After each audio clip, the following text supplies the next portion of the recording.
परमेश्वर के दैनिक वचन। कई लोग परमेश्वर के वचनों को दिन रात पढ़ते रहते हैं, यहां तक कि उनके उत्कृष्ट अंशों को सबसे बेशकीमती संपत्ति के तौर पर स्मृति में अंकित कर लेते हैं। इतना ही नहीं, वे जगह जगह परमेश्वर के वचनों का प्रचार करते हैं और दूसरों को भी परमेश्वर के वचनों की आपूर्ति करके उनकी सहायता करते हैं। वे सोचते हैं कि ऐसा करना परमेश्वर की गवाही देना है, उसके वचनों की गवाही देना है। ऐसा करना परमेश्वर के मार्ग का पालन करना है। वे सोचते हैं कि ऐसा करना परमेश्वर के वचनों के अनुसार जीना है। ऐसा करना उसके वचनों को अपने जीवन में लागू करना है। ऐसा करना उन्हें परमेश्वर की सराहना प्राप्त करने, बचाए जाने और पूर्ण बनाए जाने योग्य बनाएगा। परंतु परमेश्वर के वचनों का प्रचार करते हुए भी वे कभी परमेश्वर के वचनों पर खुद अमल नहीं करते या परमेश्वर के वचनों में जो प्रकाशित किया गया है उसके अनुरूप अपने आप को ढालने की कोशिश नहीं करते। इसके बजाय वे परमेश्वर के वचनों का उपयोग छल से दूसरों की प्रशंसा और विश्वास प्राप्त करने, अपने दम पर प्रबंधन में प्रवेश करने, परमेश्वर की महिमा का गबन और उसकी चोरी करने के लिए करते हैं। वे परमेश्वर के वचनों के प्रसार से मिले अवसर का दोहन, परमेश्वर का कार्य और उसकी प्रशंसा पाने के लिए करने की व्यर्थ आशा करते हैं। कितने ही वर्ष गुजर चुके हैं, परंतु ये लोग परमेश्वर के वचनों का प्रचार करने की प्रक्रिया में न केवल परमेश्वर की प्रशंसा प्राप्त करने में असमर्थ रहे हैं, परमेश्वर के वचनों की गवाही देने की प्रक्रिया में न केवल उस मार्ग को खोजने में असफल रहे हैं जिसका उन्हें अनुसरण करना चाहिए, दूसरों को परमेश्वर के वचनों से सहायता और पोषण प्रदान करने की प्रक्रिया में न केवल उन्होंने स्वयं सहायता और पोषण नहीं पाया है, और इन सब चीजों को करने की प्रक्रिया में वे न केवल परमेश्वर को जानने या परमेश्वर के प्रति स्वयं में वास्तविक श्रद्धा जगाने में असमर्थ रहे हैं, बल्कि इसके विपरीत परमेश्वर के बारे में उनकी गलतफहमियां और अधिक गहरी हो रही हैं। उस पर अविश्वास और अधिक बढ़ रहा है और उसके बारे में उनकी कल्पनाएं और अधिक अतिशयोक्ति पूर्ण होती जा रही हैं। परमेश्वर के वचनों के बारे में अपने सिद्धांतों से आपूर्ति और निर्देशन पाकर वे ऐसे प्रतीत होते हैं मानो वे बिल्कुल मनोनुकूल परिस्थिति में हो, मानो वे अपने कौशल का सरलता से इस्तेमाल कर रहे हों, मानो उन्होंने अपने जीवन का उद्देश्य, अपना लक्ष्य प्राप्त कर लिया हो, और मानो उन्होंने एक नया जीवन जीत लिया हो और वे बचा लिए गए हों, मानो परमेश्वर के वचनों को धारा प्रवाह बोलने से उन्होंने सत्य प्राप्त कर लिया हो, परमेश्वर के इरादे समझ लिए हों और परमेश्वर को जानने का मार्ग खोज लिया हो, मानो परमेश्वर के वचनों का प्रचार करने की प्रक्रिया में वे अक्सर परमेश्वर से रूबरू होते हों। साथ ही अक्सर वे द्रवित होकर बार बार रोते हैं और बहुधा परमेश्वर के वचनों में परमेश्वर की अगुवाई प्राप्त करते हुए वे उसकी गंभीर परवाह और उदार मंतव्य समझते प्रतीत होते हैं,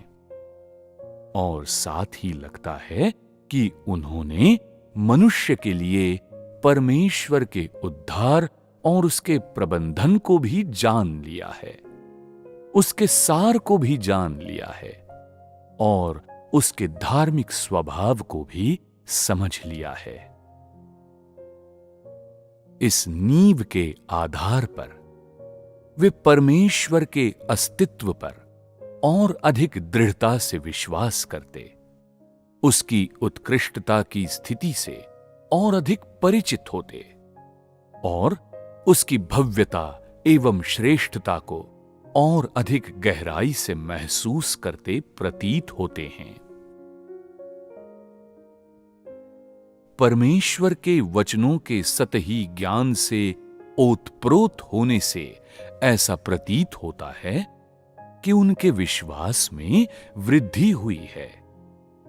कष्ट सहने का उनका संकल्प दृढ़ हुआ है और परमेश्वर संबंधी उनका ज्ञान और अधिक गहरा हुआ है। वे नहीं जानते कि जब तक वे परमेश्वर के वचनों का वास्तव में अनुभव नहीं करेंगे, तब तक उनका परमेश्वर संबंधी सारा ज्ञान और उसके बारे में उनके विचार उनकी अपनी इच्छित कल्पनाओं और अनुमान से निकलते हैं। उनका विश्वास परमेश्वर की किसी भी प्रकार की परीक्षा के सामने नहीं ठहरेगा। उनकी तथाकथित आध्यात्मिकता और उनका आध्यात्मिक कद परमेश्वर के किसी भी परीक्षण या निरीक्षण के तहत बिल्कुल नहीं ठहरेगी। उनका संकल्प रेत पर बने हुए महल से अधिक कुछ नहीं है और उनका परमेश्वर संबंधी तथाकथित ज्ञान उनकी कल्पना की उड़ान से अधिक कुछ नहीं है। वास्तव में इन लोगों ने, जिन्होंने एक तरह से परमेश्वर के वचनों पर काफी परिश्रम किया है, कभी ये एहसास ही नहीं किया कि सच्ची आस्था क्या है, सच्ची आज्ञाकारिता क्या है, सच्ची देखभाल क्या है या परमेश्वर का सच्चा ज्ञान क्या है। वे सिद्धांत, कल्पना, ज्ञान, हुनर, परंपरा, अंधविश्वास, यहां तक कि मानवता के नैतिक मूल्यों को भी परमेश्वर पर विश्वास करने और उसका अनुसरण करने के लिए पूंजी और हथियार का रूप दे देते हैं। उन्हें परमेश्वर पर विश्वास करने और उसका अनुसरण करने का आधार बना लेते हैं। साथ ही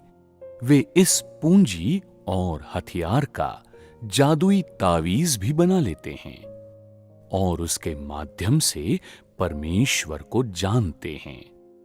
और उसके निरीक्षणों, परीक्षणों, ताड़ना और न्याय का सामना करते हैं। अंत में जो कुछ वे प्राप्त करते हैं, उसमें फिर भी परमेश्वर के बारे में धार्मिक संकेतार्थों और सामंती अंधविश्वासों से ओतप्रोत निष्कर्षों से अधिक कुछ नहीं होता, जो हर तरह से रोमानी, विकृत और रहस्यमय होता है। परमेश्वर को जानने और उसे परिभाषित करने का उनका तरीका उन्हीं लोगों के सांचे में ढला होता है जो केवल ऊपर स्वर्ग में या आसमान में किसी वृद्ध के होने में विश्वास करते हैं, जबकि परमेश्वर की वास्तविकता, उसका सार,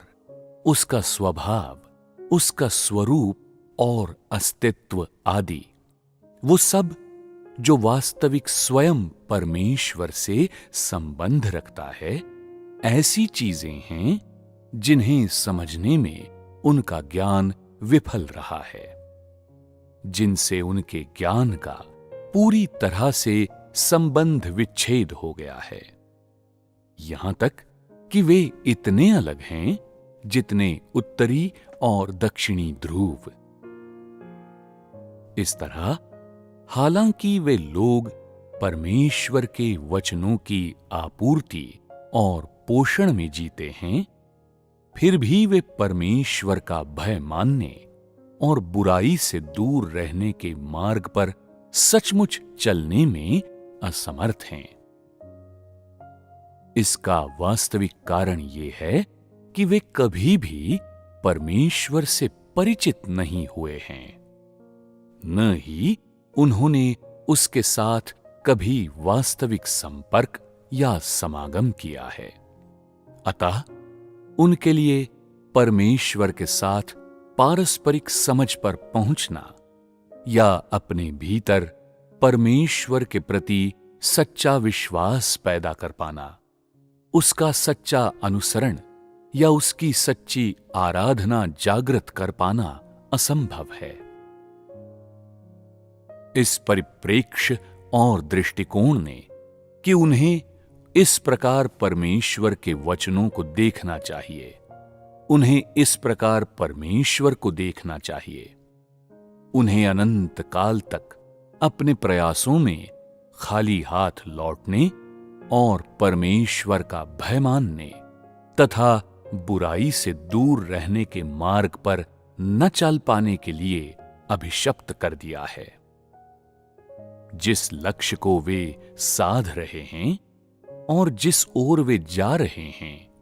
वो प्रदर्शित करता है कि अनंत काल से वे परमेश्वर के शत्रु हैं और अनंत काल तक वे कभी उद्धार प्राप्त नहीं कर सकेंगे।